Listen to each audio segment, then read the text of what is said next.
Kamusta mga kaibigan? Nandito na naman tayo sa isang napakagandang pag-aaral ng salita ng Diyos. Sa programang ito'y ating sasagutin ang inyong mga katanungan kagaya na lamang ng paano nga ba tayo magkakaroon ng panibagong buhay? Ano ang ating ihahanda upang tayo magkaroon ng panibagong buhay? Lahat ng yan dito lang sa Mysteries of Prophecy. Ako si Kevin Pingol Ako naman si Jessa Lupingol. at kami ang inyong mga tagapagsalita sa programang ito. Ating i-review ang ating pinag-aralan sa ating huling episode. Ang ating tinalakay, Survival Keys for Revelations and Time. Question number 1. Tama o mali? Ninanais ng Diyos na maging maligaya, malusog at banal tayo. Ayan. Pangalawang tanong, tama o mali? Kasama sa original na pagkain sa Hardin ng Eden ang mga malilinis na hayop. Number 3, tama o mali, ayon sa Biblia, ang baboy ay hindi malinis at walang kahit anong parte nito ang pwedeng kainin. Question number 4. Tama o mali, ang malinis na hayop ay nahati sa dalawa ang paa at ngumunguya. Ang malinis na isda ay may kaliskis at palikpik. Question Number number 5. 5, tama o mali, ang isang Kristiyano ay iiwas sa kahit anumang makasisira sa templo sa ating katawan na kagaya ng sigarilyo, alak o kape. Ayan, perfect kaya ninyo ang ating quiz. Simulan po natin ang pagsagot. Question number 1, check your own paper, tama o mali. Ninanais ba ng Diyos na maging maligaya, malusog at banal tayo? Ang sagot ay tama. Tama. Number 2. Number 2, kasama sa orihinal na pagkain sa Hardin ng Eden ang mga malilinis na hayop. Ang sagot ay mali. Mali. Ano bang original na pagkain? Fruits, nuts, and grains. And vegetables po mga kaibigan. Kaya yung pagkain ng mga malinis na hayop, pinahintulot lamang yung pagkatapos ng baha. Number 3, tama o mali? Ay sa Biblia, ang baboy ay hindi malinis at walang kahit anong parte nito ang pwedeng kainin. Ang sagot ay tama. Tama. Number 4, ang malinis na hayop ay nahati sa dalawa ang paa at ngumunguya. Ang malinis na isda ay may kaliskis at palikpik. Ang sagot ay tama. Number 5, tama o mali? Ang isang Kristiyano ay iiwas sa kahit anumang makasisira sa templo, which is ang katawan, na kagaya ng sigarilyo, alak o kape. Ang sagot ay Tama. Yan po ang ating quiz. Hopefully, na-perfect ninyo iyan. Kung hindi nyo man nakita ang nakalipas na episode, tingnan nyo lang po ang ating website. Nandoon po ang video, amazingfactsphilippines.org. Nandiyan din sa website ang ating libreng mga handout. Pwede pong i-download ang ating handout. Wala po kayong babayaran. Ang ating handout sa episode na ito, Purity and Power. At marami pang materials ang nasa website. Ang ating pag-aaralan sa darating, susunod natin na episode, The Antichrist and 666. Ako, ito na ang pinaka-inihintay na topiko ng ating seminar. Malalaman na rin natin kung sino ang Antikristo. Bibigyan namin kayo ng 2 clue at kayo mismo magsasabi sa amin kung sino ba ang Antikristo. At sa pang-19 na episode, The Seal of God and the Mark of the Beast. Totoo ba na yung silyo o yung marka ng hayop ay yung mga microchip na nilalagay sa kamay o di kaya sa noo? Anong sinasabi ng salita ng Diyos? At pang-20 na episode, Revelations, Woman on the Moon. isang babae nakatayo sa ibabaw ng buwan. Umpisa natin ating pag-aaral. Ang ating talakayin, Revelations Gateway to a New Life. Naranasan niyo po bang mag-isip ng ganito? Iniisip natin na sana hindi ko na lang ginawa ang bagay na yon. Sana ganito na lang ang aking ginawa. At merong ibang mga tao, iniisip nila, kung pwede lang, sasakay ako sa time machine at babalik ako sa nakalipas. Sa kasawiang palad, wala po tayong time capsule. Pero huwag kayong mag-alala dahil sa ating pag-aaral sa episode na ito, ating tutuklasin kung paano tayo makakatanggap ng bagong buhay.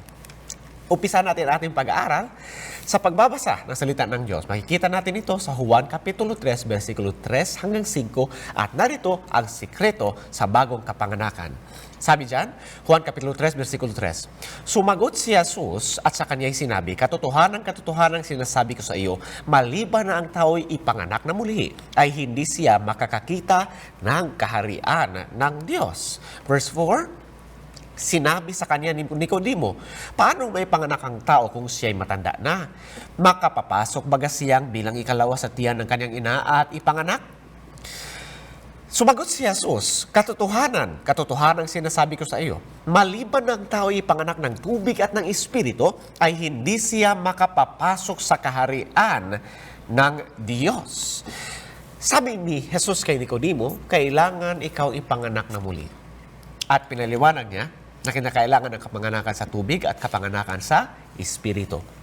Ang kapanganakan sa tubig ay sumisimbolo sa bautismo. At ang kapanganakan naman sa Espiritu ay sumisimbolo sa pagbabago.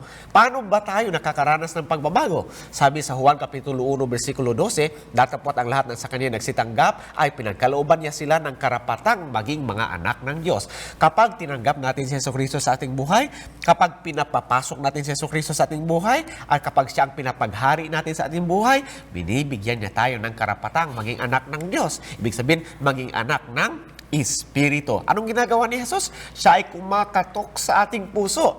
At kung gusto nating papasukin si Jesucristo sa ating buhay, wag lang basta buksan natin ang pinto. Ang dapat natin gawin ay imbitahin natin si Jesucristo para siya ay sumama sa atin. Si Jesucristo po, ibinigay niya ang kanyang buhay para sa atin. At kung atin lang siyang papapasukin, ay handa siya na baguhin tayo. Sabi sa Juan 12, versikulo 32, at ako, kung ako'y mataas na mula sa lupa, ang lahat ng mga tao ay palalapitin ko sa akin din. Yan ang gagawin ni Jesus. At kapag tayo ay nag-aaral patungkol sa kanyang katotohanan, ay lumalapit tayo ng lumalapit sa kanya. Kapag nakikita natin ang kanyang kabutihan, at ang kanyang sakripisyo, na naisin nating lumapit sa Panginoong Jesucristo. Ngayon, ating matutuklasan kung ano ang pintuang daan sa bagong buhay. Dahil kapag tinanggap natin si Jesucristo, gusto na nating iwanan ng ating nakaraan. Gusto na nating iwanan ng ating makasalanang pagkatao. At gusto nating magkaroon ng bagong buhay sa Panginoon. Kaya tanong, paano yan? Ating matutuklasan na yan ay magagawa, mararanasan natin sa pamamagitan ng bautismo. Dahil ang bautismo, ang Revelation's gateway to a new life, ang pintuang daan patungo sa bagong buhay. Inatasan ni Jesucristo ang kanyang mga alagad na magbautismo. Yes. Mababasa natin ito sa Mateo 28 verses 19 and 20. Sir Jasalom. Sabi diyan, dahil dito magsiayon nga kayo at gawin ninyong mga alagad ang lahat ng mga bansa na sila'y inyong bautismuhan sa pangalan ng Ama at ng Anak at ng Espiritu Santo. Ang bawat ay magiging alagad ng Diyos sa pamamagitan ng pagtanggap sa Kanya sa pamamagitan ng bautismo. Verse 20, na ituro ninyo sa kanila na kanilang ganapin ang lahat ng mga bagay na inuutos ko sa inyo. At narito ako'y sumasa inyong palagi hanggang sa katapusan ng sanglibutan. Ano ba ang sinisimbolo ng bautismo? Paano ito naging Revelation's gateway to a new life, Brother Kevin? Well, basahin natin Romans chapter 6, verse 3 and 4. Diyan, babasahin natin verse 3. O hindi ba ninyo nalalaman na tayong lahat ng mga nabautismuhan kay Kristo Jesus ay nangabautismuhan sa kanyang kamatayan? Sa pagpapabautismo ng tao, siya ay nararanasan niya ang kamatayan ni Jesus. Kasunod, verse 4, tayo ngay nangalibing na kalakip niya sa pamamagitan ng bautismo sa kamatayan, na kung paanong si Kristo ay nabuhay na maguli sa mapatay sa pamamagitan ng kaluwalhatian ng Ama, ay gayon din naman tayong makalalakad sa panibagong buhay. Dito natin nakita yung bautismo. Sa bautismo na na-experience natin yung pagkamatay, paglibing, at pagkabuhay na maguli. Wow. Can you imagine? Kaya nga, di ba't ang ganda niyan? Bilang mga Kristiyano, pwede nating maranasan yung naranasan ni Jesus at mararanasan natin ang kanyang kamatayan, libing at muling pagkabuhay sa pamamagitan ng pagpapabautismo. Kaya nga inahalin tulad ni Pablo ang bautismo ulit sa kamatayan, paglibing at muling pagkabuhay ni Jesus. Sa pag-ahon natin, tayo umaahon sa bagong buhay, bagong simula. Ngayon, para sa mga Kristiyano, ay nung unang panahon kapag sila'y nagpapabautismo, yung mga early Christians, kanilang pinapakita sa publiko na tinanggap nila si Jesus bilang personal nila na tagapagligtas. Revelation chapter 1 verse 5 nagsasabi sa King James Version, "Unto him that loved us and washed us from our sins in his own blood." Ang pagpapabautismo po ay nagpapakita sa atin, or ito po ang paraan ng Panginoon upang tayo po ay mahugasan sa ating mga pagkakasala. Yan. Isa pang teksto, Brother Kevin, 1 Corinthians chapter 15 verse 3 and 4. "Sapagkat ibinigay ko sa inyo una sa lahat ang akin namang tinanggap, na si Kristo ay namatay dahil sa ating mga kasalanan." Yan. Unang pasimbolo, kamatayan. Yan. Unang pasimbolo, kamatayan. "At siya'y inilibing." Pangalawa. Pangalawang pasimbolo, "At siya'y muling binuhay ng ikatlong araw ayon sa mga kasulatan." Kaya nga ang bautismo ay nagpapaalala sa atin. At ito yung paraan upang maranasan natin ang naranasan ni Jesus. Jesus ay namatay, Nilibing at muling nabuhay muli. buhay. At ganyan din ating maranasan kapag tayo ay nagpapabautismo. Kaya nga, ang bautismo ang siyang naging Revelations, gateway to a new life. Dahil kapag tayo nabautismohan, ang ating makasalanang pagkatao ay inilibing, iiwanan natin yun at tayo ay lalakad sa panibagong buhay. Kapag tinanggap ng mga tao si Jesus bilang personal na tagapagligtas, ang tao ay nagnanais na magkaroon ng bagong buhay kasama na si Jesus, Brother Yes, Kevin. At nililibing niya ang lahat ng kanyang pagkakasala. Gusto nyo nang iwanan Ngayon, ang kanyang dating pagkatao. Yes. Sa bautismo, actually, napakaganda sapagkat yung paraan ng pagbabautismo, yung paglubog, ay isang magandang simbolo ng na ang dating pagkatao natin ay ating ibinaon at tayo nagkaroon ng bagong simula. Alam mo ba na, kaibigan, ayaw makita ng dyablo na ang mga tao ay nagbibigay ng kanilang buhay kay Jesus. Kaya kung ang tao ay gustong ibigay ang kanyang buhay sa Panginoon, ayaw na ayaw niya. Pipigilan niya tayo. Yes. At gagawin niya ang lahat ng paraan para hindi natin malaman kung ano ba ang tamang paraan para maibigay natin talaga ang ating buong buhay kay Jesus. Ang tanong, anong paraan ng bautismo ang naaayon sa Biblia? Ang tamang paraan ba ng bautismo ay yung pagbuhos ng banal na langis sa ulo ng sanggol? O baka naman yung pagwisik? Alam niyo po, yung iba, meron pang iba't ibang paraan ng bautismo. Yung ginagawa ng iba, bibili sila ng soft drink, tapos ibubuhos sa ulo. Ayan, Coke baptism. Yung iba naman, ilalagay lang yung kamay at sabihin na bautismuhan ka na. Ganon? Ganon ba ang tamang paraan ng bautismo? Titingnan po natin ang Biblia. Ilang paraan ba ng bautismo ang naaayon sa Biblia? Tignan natin. Efeso Kapitulo 4, versikulo 4 at 5. May isang katawan at isang espiritu, gaya naman ng pagkatawag sa inyo sa isang pag-asa, ng pagtawag sa inyo, isang Panginoon, isang pananampalataya, at ilang bautismo po ang nais sa Biblia? Isang bautismo. Isang bautismo. Kaya ang tanong ngayon, ano ang isang paraan ng bautismo na naaayon sa Biblia? Ano kaya ang isang paraan ng bautismo na yan? Alam po natin, kaibigan, na ang bautismo ay sumisimbolo sa tatlong bagay. Ano nga yun? Kamatayan, paglibing, at muling pagkabuhay. Kapag ikaw ay binuhusan lang, nalilibing ka na ba? No. Kapag ikaw ay winisikan lang, nalibing ka na ba? Hindi. Nakita na ba kayo ng bangkay? Anong ginagawa sa bangkay? Winiwisikan lang ba ng lupa? Binubuhusan lang ba ng lupa? Hindi. Ang bangkay ay nililibing. Kaya ano kaya ang tamang paraan ng bautismo? Meron pong isa pang paraan ng bautismo. At yun ay ang paglubog sa ilalim ng tubig. Kagaya po nakikita niyo sa screen. Inilubog ang tao sa ilalim ng tubig. At yung lugar na pinagbautismuhan, yan ang nagsisilbing libingan ng kanyang makasalanang pagkatao. Kaya mga kaibigan, ang tanong, sino ba ang mamamatay? Well, tingnan natin. Romans chapter 6, verse 6 and 7.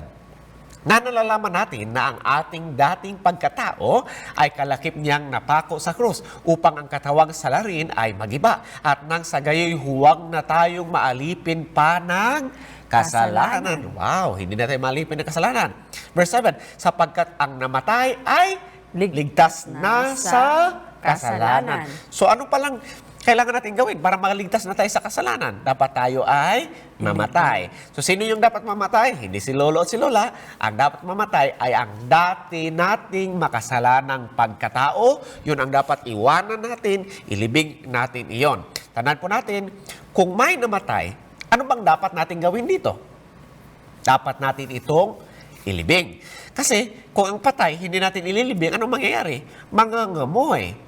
Kaya nga, maraming mga Kristiyano, dahil nga hindi pa sila nailibing, masangsang ang kanilang amoy. Pangit po, mga kaibigan. Kung talagang namatay na ang ating makasalanan ng pagkatao, dapat yun ay ating ilibing. At tayo ay humayo sa bagong buhay. Para makapagsimula sa bagong buhay, dapat nating ilibing ang ating dating buhay. Katulad po yan ng pagtatanim. Kung gusto natin ng bagong kamote, anong dapat nating gawin sa dating kamote? Dapat nating ilibing. At sa pamamagitan lamang yan, magkakaroon tayo ng bagong halamang kamote. Hindi ka makapagsisimula ng bagong buhay hanggang hindi nailibing ang dating buhay. Kailangang ilibing ang dating buhay. Ang paraan ng bautismo na aayon sa Biblia, Brother Kevin, ay nagpapakita sa atin ng pagkamatay, paglibing, at pagkabuhay na maguli. Ano bang ibig sabihin ng bautismo? Ang salitang bautismo ay galing sa Griegong salita na baptizo. At ito po'y nangangahulugang pagsawsaw, paglubog, o pagsukbo sa tubig. Yan ang ibig sabihin ng salitang baptism sa English or baptizo. Ngayon, kagaya ng sinaunang panahon, kapag Ginamit nila yung salitang baptizo. Yes, ginamit nila yung salitang baptizo. Hinango yan actually doon sa pagdaday or pagtitina ng isang tela. Now, kapag ikaw ay nagtitina ng tela, anong ginagawa mo? Winiwisikan mo lang ba? Of course not. Kasi polka dots yun. Kung gusto mo na ang buong tela ay magkaroon ng kulay, kailangan mo talaga siyang ilublob sa tubig na may kulay. At yan po, ganyan po ginamit ang salitang baptizo. Ginamit yan upang tukuyin yung gawa ng pagtitina. Yes. So hindi lang basta binubuhusan ng tina yung tela kasi kapag buhusan ng stripes, pag binisikan polka dots. Pero para mag-iba yung kulay ng buong tela, dapat siya ay ilulublob sa ilalim ng tina. Kaya ang pagwisik ay hindi tamang paraan ng bautismo, ayon po yan mismo sa Biblia. Kailangan ang paraan ng bautismo ay nagpapakita ng paglubog at pag-ahon po sa tubig. Kaya ulit, ang paraan ng bautismo na naaayon sa Biblia ay nangangahulugan ng pagkamatay, paglibing, at pagkabuhay na maguli. Kagaya po ng tao na nasa screen natin. Makikita niyo po na siya ay inilubog. Pero hindi man lang Sa nabasa ilalim sa tubig. Hindi man lang nabasa ang kanyang buhok. Yes. Dahil wala siyang buhok, pero yung buong kanyang katawan, pati na ang kanyang ulo ay nilubog sa ilalim ng tubig. Ganyan po ang tamang paraan ng bautismo ayon sa Biblia. Another picture po, makikita natin dito, ang isang tao ay nakapag-desisyon siya na ibigay kanyang buhay kay Jesus at magkaroon siya ng bagong buhay. Kung kaya siya po ay namatay sa kanyang sarili, Kanyang sa dating makasalanan ng pagkakasala. pagkatao ay namatay. Yes. At ngayon, dito natin makita na siya ay inilibing. Nilibing ang kanyang dati or nakaraan na pagkatao. Pagkatapos siya po ay saglit lang na umahon mula sa tubig. At dyan, naranasan niya ang muling pagkabuhay. Kaya nga ang bautismo, ang siya nagsilbing gateway to a new life ng Apocalypse, Revelations, gateway to a new life. Muli, ating babasahin this time sa King James Version. King James Version naman, Brother Kevin. Romans chapter 6, verse 4, 5, and 8. Masinin niyo po ito, mga kaibigan. Therefore, we are buried with Him by baptism into death. Buried, ha? Yes. That like as Christ was raised up from the dead by the glory of the Father, even so we also should walk in newness of Okay, life. pansinin niyo po ito. Sabi dito sa talata, therefore we are buried. Tayo ay inilibing.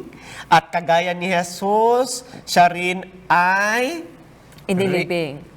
Raised up from the Raised dead, up muling from the dead, binuhay. yes. At sa pamamagitan niyan, tayo magkakaroon ng bagong buhay.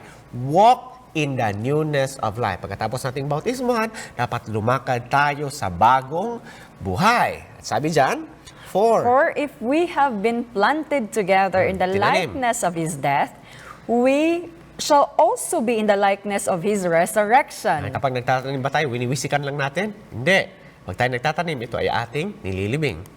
Now, if we be dead with Christ, we believe that we shall also live with Him. Gusto ba nating tumahan kasama si Jesus? Dapat muna nating maranasan na mamatay katulad ng naranasan ni Jesus. At maranasan natin yan sa pamagitan ng bautismo. Ang gateway para sa bagong buhay. Ang paraan ng bautismo sa Biblia ay nangangahulugang kamatayan, bagong buhay, libing, pagkabuhay na maguli, At kung may spiritual na libing, meron ding spiritual na kaarawan. Yes. Kaya gusto nyo ba ng pangalawang birthday? Pwede mo matanggap yan kapag ikaw ay nabautismuhan. Sa bautismo po ay nililinis ang iyong konsyensya. Ang dating tala ng ating kasalanan po ay nililinis. At ang ating guilt po ay nahugasan sa tubig ng bautismo. Ngayon naman, Brother Kevin, tingnan natin yung mga halimbawa sa Biblia patungkol sa bautismo. Si Jesucristo mismo ang ating pinakamalaking halimbawa patungkol sa bautismo. Tingnan po natin. Si Jesucristo po ay binautismohan ni Juan Bautista. Saan nagbautismo si Juan? Juan Kapitulo 3, versikulo 23. Sabi ng salita ng Diyos. At bumautismo rin naman si Juan sa Enon na malapit sa Salim. Bakit kaya doon talaga? Sabi diyan, sapagkat, ano po yung rason? Basahin po natin. Dooy maraming tubig. Wow! At sila ay nagsiparoon at nangabautismuhan. So, ang rason kung bakit doon sa Enon nagbautismo si Juan ay dahil, simple lang yung rason. Dahil May doon maraming tubig. Bakit kailangan ng maraming tubig? Kasi nga, ang tamang paraan ng bautismo ayon sa Biblia ay paglubog sa ilalim ng tubig. At sa ganyang paraan na bautismuhan si Jesucristo. Basahin po natin kung paano nabautismuhan si Jesus. Matthew 3, versikulo 13 hanggang 17. Sabi dyan, unahin natin, Matthew 3 verse 13 and 14. Nang magkagayoy, naparoon si Jesus mula sa Galilea at lumapit kay Juan sa ilog ng Jordan upang siya'y bautismuhan niya. Datapwat, ibig siyang sansalain ni Juan na nagsasabi, kinakailangan ko na ako'y iyong bautismuhan at ikaw ang naparirito sa akin. Tama nga naman ang sinasabi ni Juan. Kasi siya nga naman talaga dapat ang bautismuhan ni Jesus. Pero nagtanong siya, bakit ikaw? Dapat akong bautismuhan mo. Tingnan po natin anong sagot ni Jesus. At ito yung tamang motibo sa pagpapabautismo. Sabi dyan, ngunit pagsagot ni Jesus kay Juan, sinabi sa kanya, payagan mo ngayon sapagkat ganyan ang ano po? Nararapat sa atin. Anong nararapat sa atin? Ang pagganap ng buong katwiran. Nang magkagayoy, pinayagan niya siya. Bakit nagpabautismo si Jesus? May kasalanan ba si Jesus? Wala siyang kasalanan. Wala pong kasalanan si Jesus. Ngunit nagpabautismo si Jesucristo dahil yan ang nararapat sa atin. Ang dapat nating gawin ay gawin ang buong katwiran. At kung gusto natin gampanan ang buong katwiran, gayahin po natin ang ehemplo ni Jesucristo. Versikulo 16. At nang mabautismuhan si Jesus, anong ginawa ni Jesus? Pagdakay umahon sa tubig. At narito, nangabuksan sa kanya ang mga langit at nakita niya ang Espiritu ng Diyos na bumabang tulad sa isang kalapati at lumapag sa kaniya. Pansinin po natin, nung si Jesucristo ay mabautismuhan, siya ay umahon sa tubig. Bakit umahon si Jesus sa tubig? Dahil siya ay inilublog sa ilalim ng tubig. Kung winisikan ni Juan si Jesus, kailangan niya, makakaahon ba siya sa tubig? No. Kung binuhusan si Jesus, makakaahon ba siya sa tubig? No? Hindi. Umahon si Jesus sa tubig dahil siya ay inilubog sa ilalim ng tubig. At anong nangyari? Nakita niya ang Espiritu ng Diyos na bumabang tulad sa isang kalapati, lumapag sa kaniya, at anong nangyari? At narito ang isang tinig na mula sa mga langit na nagsasabi, ito ang sinisinta kong anak na siya kong lubos na kinalulugdan. Kapag tinatanggap natin si Jesus at tayo ay nagpapabautismo, bumababa din ang banal na Espiritu sa atin at nagagalak ang Ama at siya ay natutuwa na tayo, ang kanyang mga anak, ay tumanggap sa kanyang katotohanan at nais nating magkaroon ng bagong buhay. Anong nangyari? Matthew 3:16 uli. At nang mabautismohan si Jesus, anong kanyang ginawa? Pagdakay, umahon sa tubig. Umahon si Jesus kasi nga siya ay inilublob sa ilalim ng tubig. Meron pa tayong isang halimbawa sa Biblia at mababasa natin ito sa Gawa, Kapitulo 8, versikulo 35 hanggang sa 40. Ito po yung eunuko na nakausap ni Philip, the evangelist. At nang sila ay nagkausap, sabi ng eunuko, ay merong tubig. Anong pumipigil sa akin sa pagpabautismo? At nakita ito ni Philip. Kinausap niya itong eunuko patungkol kay Jesus. Tinanggap niya nga si Jesus at kaya siya ay nabautismohan. Marami pa po tayong pag-aaralan patungkol sa bautismo, kaibigan. Babalik tayo pagkatapos ng ilang sandali.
Nagbabalik tayo sa Mysteries of Prophecy. Ang ating tinatalakay, Revelation's Gateway to a New Life. Paano ba tayo magkakaroon ng bagong buhay? Ating natuklasan na matatamasa natin ang bagong buhay kapag tayo ay nagpapabautismo. Dahil sa magitan ng bautismo, tayo ay naipapanganak na muli. At ang bautismo ay pasimbolo po sa kamatayan, libing at muling pagkabuhay ni Jesus. At bilang mga Kristiyano, kapag tinanggap natin si Jesus at tayo nagpabautismo, nararanasan din natin ang naranasan ni Jesus. Tumingin tayo ng mga halimbawa ng bautismo. Ang isa sa pinakamalaking halimbawa ng bautismo ay si Jesucristo. Ayon sa ating napag-aralan, si Jesucristo ay umahon sa tubig dahil nga siya ay inilubog sa ilalim ng tubig at yan po ang tamang paraan ng bautismo. At isa pang halimbawa ng bautismo ay itong eunuko nang siya ay makausap ni Philip, pinaliwanag ni Philip sa kanya si Jesus.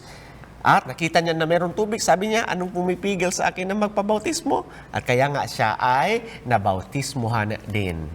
Sister Jazalo? Dati, actually, Brother Kevin, ang lahat ng mga iglesia ay nagbabautismo sa pamamagitan ng paglubog. For example, etong makikita natin sa screen, may isang dakong pinagbibinyagan sa Roma. Actually, hanggang sa panahon natin ngayon, meron pang mga baptistry o yung dakong pinagbibinyagan sa mga lumang katedral sa Europa. At in fact, ang Eastern Orthodox churches ay nagbabautismo din kagaya ng pagbautismo ayon sa Biblia. Pero, hindi hanggang sa kapulungan ng Ravenna sa AD 1311 na ang pagwisik at pagbuhos ay opisyal na tinanggap bilang katumbas ng paglubog sa tubig sa rito ng bautismo. Ito ay binago ng mga tao at ngayon ang mga paraan na ito ay hindi naayon po sa Biblia. Dito makikita natin ang isang example ng pagbautismo at ito po ay nangyari kung hindi ako nagkakamali Sa doon Iloilo. sa Iloilo dito sa Pilipinas. Yan siguro ay kayo nakapagtatanong, paano ba tayo maghanda sa bautismo?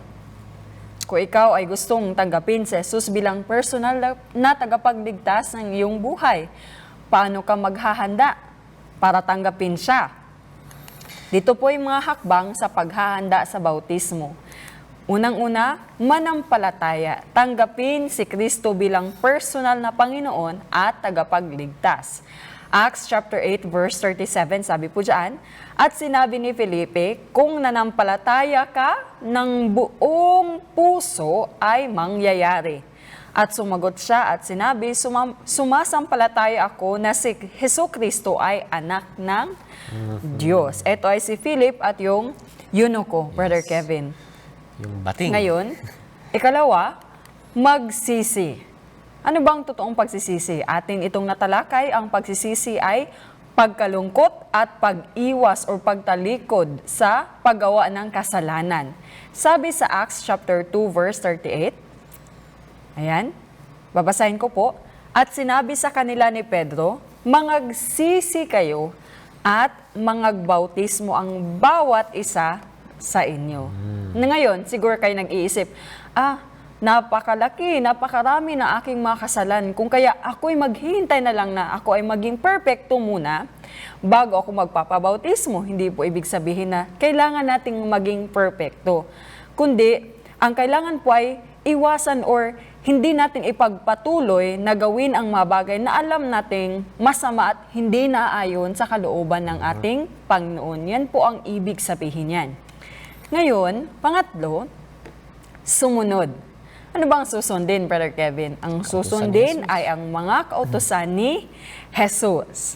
Sabi sa Matthew 28 verse 19 and 20, dahil dito magsiayon nga kayo at gawin ninyong mga alagad ang lahat ng mga bansa na sila'y inyong bautismuhan sa pangalan ng Ama at ng Anak at ng Espiritu Santo. Ano po ang, kung makikita niyo sa talatang yan, ano ang nararanasan, ano ang ginagawa ng isang alagad? Ayon dyan, sila ay nabautismuhan. Tismuhan. Pero of course, bago sila bautismuhan, naging alagad sila at anong ginagawa ng alagad? Sabi dito sa verse 20? Sabi diyan, na ituro ninyo sa kanila na kanilang ganapin ang lahat, hindi iilan, ng mga bagay na inuutos ko sa inyo. At narito ako'y sumasa inyong palagi hanggang sa katapusan ng sanglibutan. Sabi ni Jesus sa kanyang mga disipulo, Brother Kevin, kailangan na tayo matuto ituro sa atin ang kabuuan ng katotohanan at sundin natin ang kanyang mga utos. Kaya nga, bilang alagad ni Jesus, tayo ay susunod at nanaisin nating magpa-bautismo. Kaya kinakailangan din sa paghanda sa bautismo ang pagsunod sa kautusan ni Jesus. At ito ay nagdadala sa atin sa isang tanong. Kwalipikado ba na mabautismuhan si baby? Meron tayong tatlong kinakailangang paghahanda para sa bautismo. Ito po yung tatlo. Manampalataya, magsisi at sumunod. Ang tanong, sa tatlong yan, kwalipikado ba ang isang sanggol na bautismuhan? Sige nga, subukan natin. Halimbawa, merong isang baby. Sabihin natin, baby, ayan ha, manampalataya ka kay Jesus ha. Ano sasabihin ni baby? Ngingiti lang si baby sa harap mo. Sabihin mo, baby, magsisi ka ha. Ayan, kinain mo yung candy, sabi ko wag mong kainin.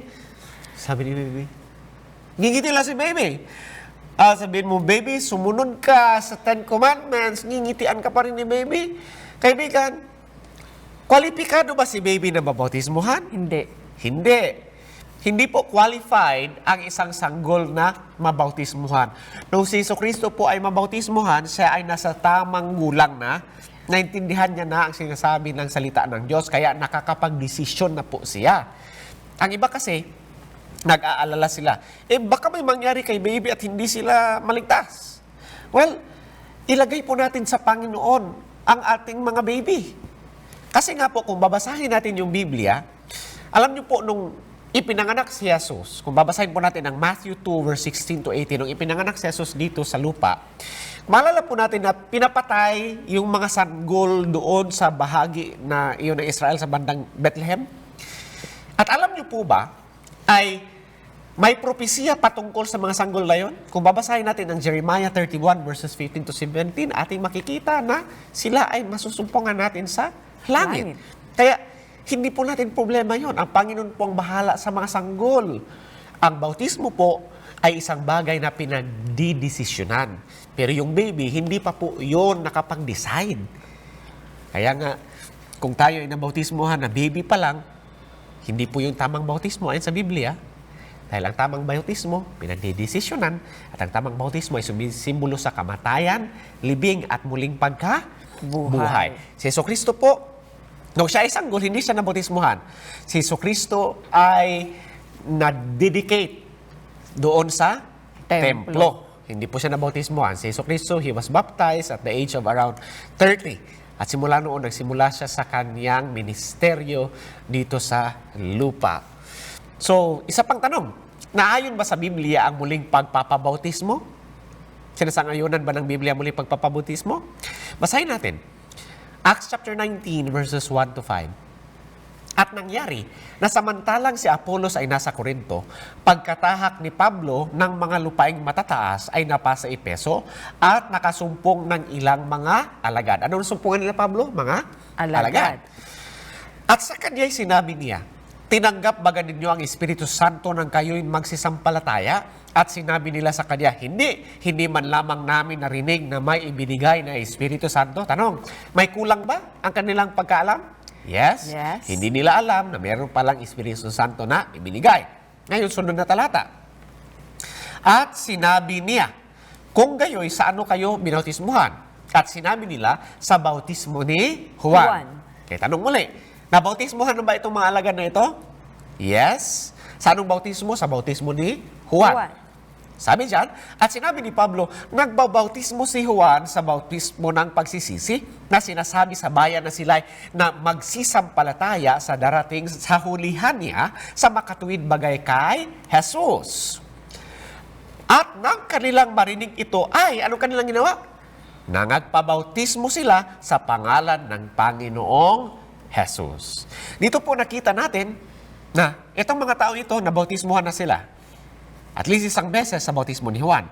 Sabi ni Pablo, ang bautismo ni Juan ay bautismo sa pagsisisi, pero si Juan ay nagtuturo patungkol sa isang tao na mas dakila sa kanya at yun ay si Jesus.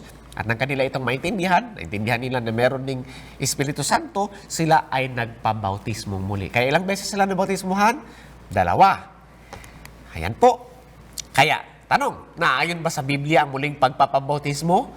Yes, naayon po yan sa Biblia, lalong-lalo na kapag yung una nating bautismo, hindi pa natin alam yung katotohanan at ngayon nalaman na natin ang napakaraming katotohanan at nais nating sundin ang katotohanan ng Diyos na naisin din nating magpa-bautismo. Sino ba ang dapat mabautismohang muli? Well, ito po yung mga taong dapat bautismohang muli.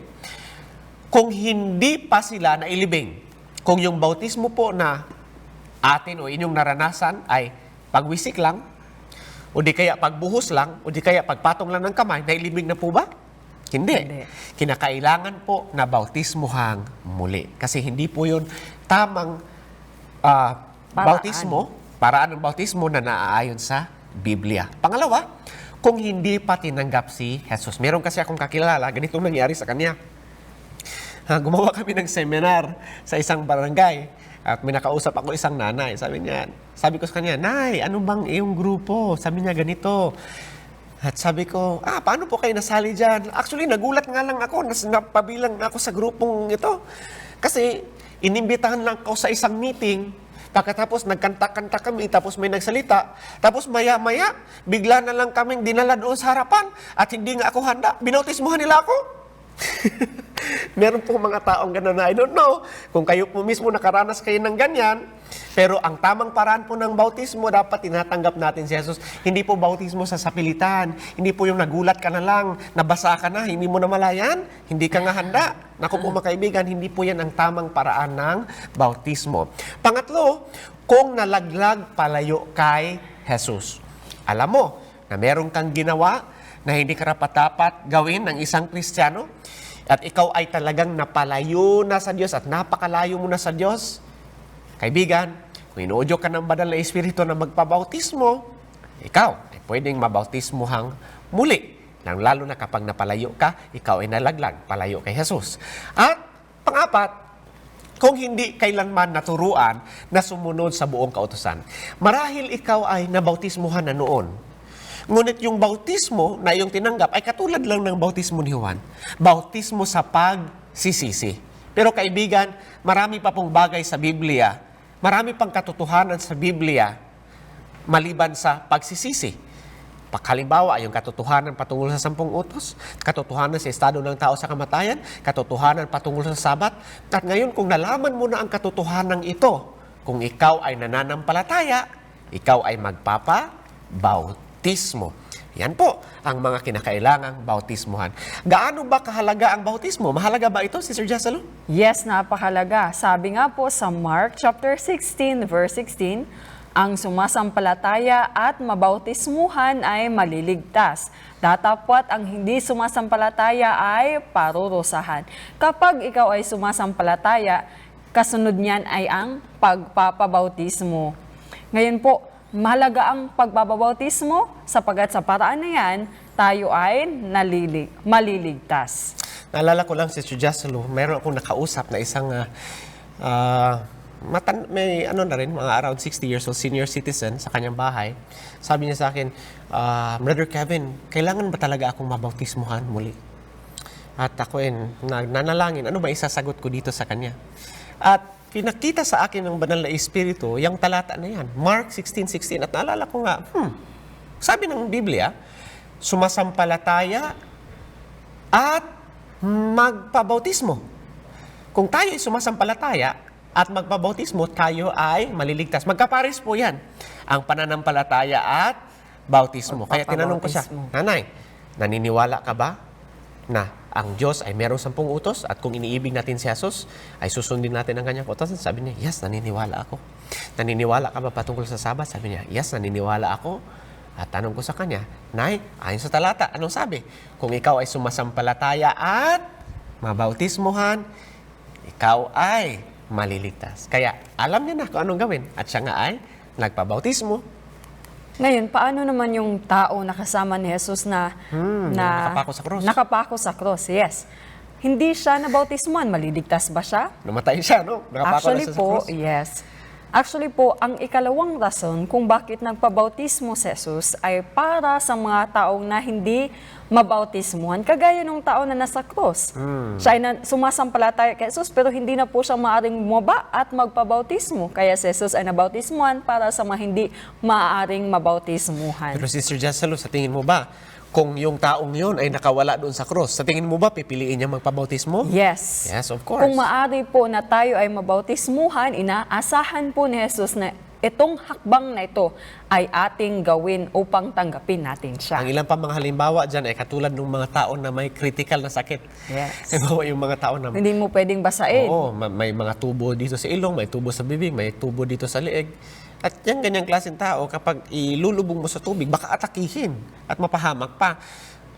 Hindi na po sila kailangang bautismuhan, pero si Jesucristo na po ang nabautismuhan para sa kanila. Pero as much as possible, kung kaya namang mabautismuhan, marami po akong nakita, mayroon pa nga naka-wheelchair, kasamang ibinaba sa tubig yung wheelchair. Kasi nga, kapag nais talaga nating gawin, magagawa po natin sa tulong ng ating Panginoong Hesus. Kaya nga, sabi sa Mark 16 verse 16, ang sumasampalataya at mabautismuhan ay maliligtas.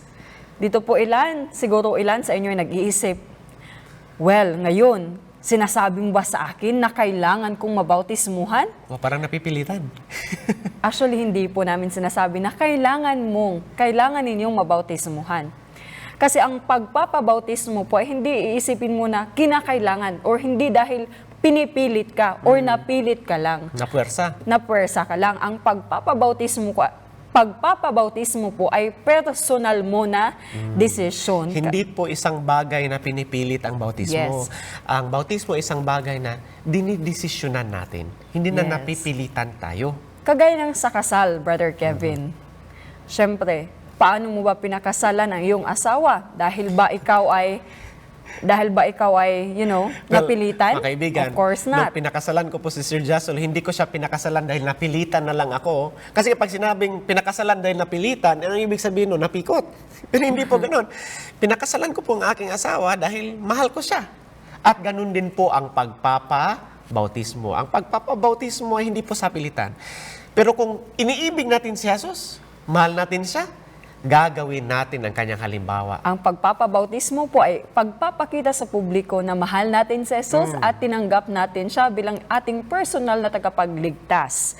At dito rin po sa pagpapabautismo, tayo po ay nagpapakita na hindi natin pinapatagal-tagal pa ang pagtanggap kay Jesus, Brother Kevin. Pinapakita natin sa publiko na tinatanggap natin si Jesus sa ating buhay. Nakikipagtipan tayo sa Panginoon. Ang tanong, dapat ba akong maghintay hanggang maging ganap ako bago magpabautismo? Actually, hindi. Kagaya nga po ng binanggit ko kanina, ang kailangan lang ay ihinto mo yung paggawa sa mga bagay na masama or yung hindi naayon sa kalooban ng Panginoon. Huwag na po nating hintayin na maging perpekto pa tayo bago tayo magpabautismo. Kasi baka hindi na tayo magpabautismo kapag Yes. ganyan ang ating gagawin. Kagaya ng mga taong kinakasal, Brother Kevin, bakit ba nagpapakasal ang dalawang tao? Dahil ba silang dalawa ay perpekto upang ipakita sa buong mundo, sa kanilang pamilya na silang dalawa ay naging perpekto? Hindi. Nagpapakasal ang dalawang tao upang ipakita sa lahat na silang dalawa ay nagmamahalan. At ganun din po ang bautismo. Ang bautismo ay pagpapakita sa publiko na tayo, mahal natin si Jesus. At nais natin makipagtipan sa Kanya. Kaya nga hindi ito sa pilitan. Kaya nga hindi po kailangan maging perpekto ikaw, kundi siguraduhin mo lang na walang kasalanan na patuloy mong ginagawa. Actually, ang tamang salita si Sir Jasulo ay kung nais natin magpabautismo ay isurrender natin ang ating buhay kay Jesus. Dahil siya na ang nagiging ulo natin. Siya na ang ating susundin.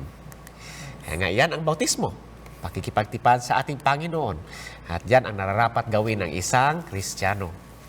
Ang bagong buhay ay mararanasan natin sa pamamagitan ng bautismo.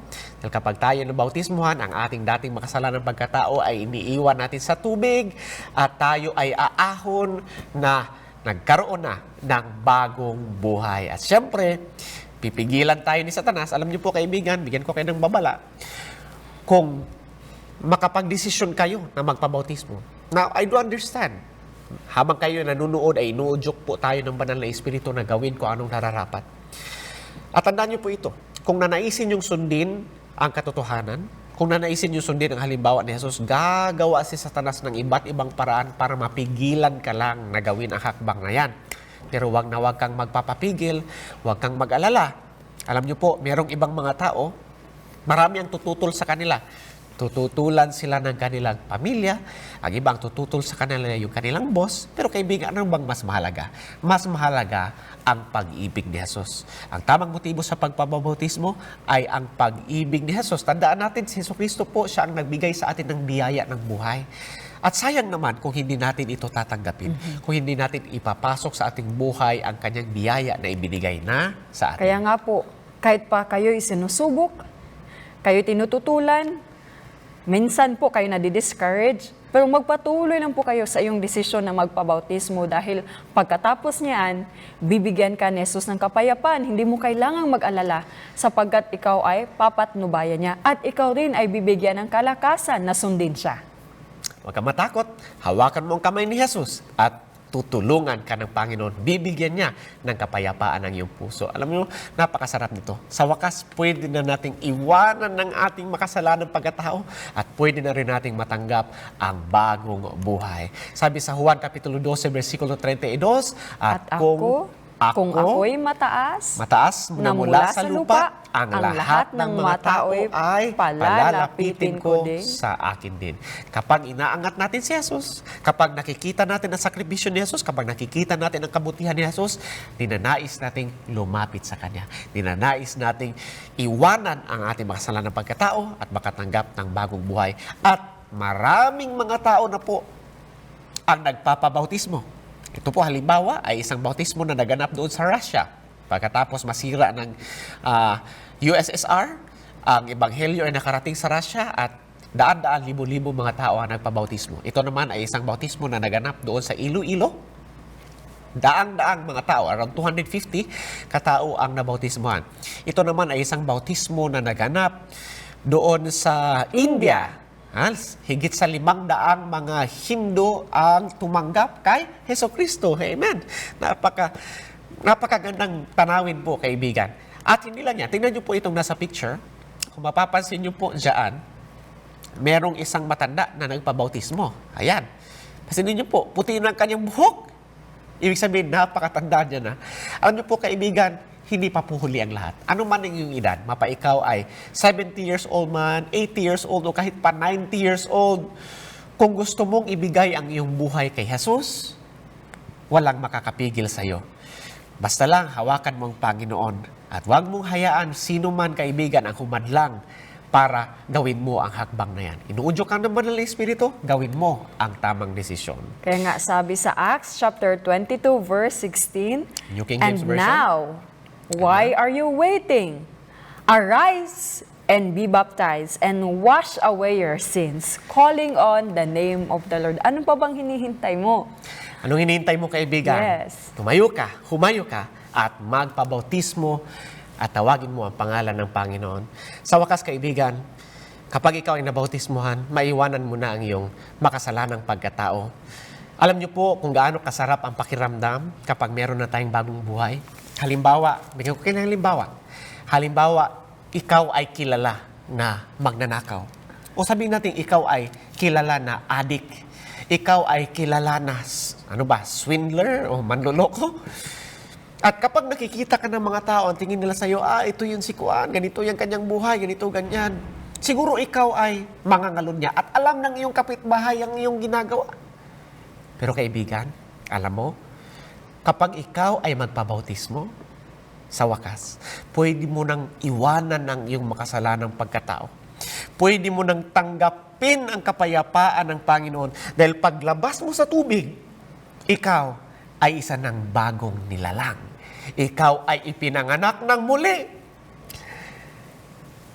At kung sino man ang lalapit sa iyo, sasabihin sa iyo, ikaw si Kuan, ganito ka dati. Ikaw, ganitong ginawa mo noon. Ikaw isang magnanakaw, ikaw isang mangangalon niya. Kaibigan, alam mo, kapag nabautismuhan ka, pwede mo nang sabihin sa taong yan, alam mo kaibigan, totoo yan. Pero alam mo, yung taong mangangalon niya, o yung taong magnanakaw noon, nakilala mo, alam mo, patay na siya. Inilibing na siya. At itong tao na kausap mo ngayon, siya na ay isang bagong nilalang. Binigyan ni Jesucristo ng bagong buhay. Kaibigan, pwede mo ring hawakan ang bagong buhay na ito. Kaya nga itong bautismo ay may dalang pag-asa para sa iyo. Bibigyan po namin kayo ng pagkakataon na gumawa ng desisyon bago po natin tapusin ang episode na ito. Ano ba ang iyong desisyon? Number 1, Oo, hindi. Nais mo ba na ipagkatiwala kay Jesus ang iyong buhay? Nais mo ba na bautismuhan sa paglubog sa tubig ayon sa Biblia at sa halimbawa ni Jesus? O baka naman nabautismuhan ka na, ngunit gusto mong magpabautismo muli? Pangapat, nais mo bang madalaw upang masagot ang iyong katanungan? Ikaw lamang ang pwedeng gumawa ng desisyon na ito para sa iyong buhay, kaibigan. Huwag mong hayaan na kahit sino mang tao ang gumawa ng desisyon para sa iyo. Ito na ang iyong pagkakataon. Ito na ang iyong pagkakataon na makatanggap ng bagong buhay. Kaya, kung inuudyo ka ng Banal na Espiritu at ikaw ay tinatawag ni Jesus, bakit hindi mo ito tahakin? Magpabautismo ikaw? Nais po namin malaman kung ano ang iyong desisyon. I-text po sa amin kung ano iyong desisyon. Huwag niyo pong kalimutan ilagay kung ano ang programa at episode na ito. Ito po ay ang ating pang-16 na episode. Tama ba? Yes. At 16. Ilagay mo rin ang iyong buong pangalan, ang iyong relihiyon, at iyong kumpletong address. At sabihin niyo po sa amin kung ano iyong desisyon sa number 1, number 2, number 3, at number 4 na katanungan. At isend niyo po sa numero na naka-flash dyan sa screen. Yan po ang mga numero, mga kaibigan. Bigyan ko po kayo ng isang halimbawa, isang sample po. Ngayon, episode 17. Yes, Mysteries of Prophecy. Ito pala ay hindi 16, this is episode 17. Ilagay mo ang iyong pangalan. Ayan, kung ano iyong relihiyon. Halimbawa, pangalan mo si Juan de la Cruz, iyong relihiyon, Katoliko man, Baptist man, Iglesia ni Cristo ka man, o ano man, ilagay mo lang dyan. At iyong kumpletong address. Halimbawa, 123 Malaya Street, Barangay Totoo, Quezon City. At iyong desisyon.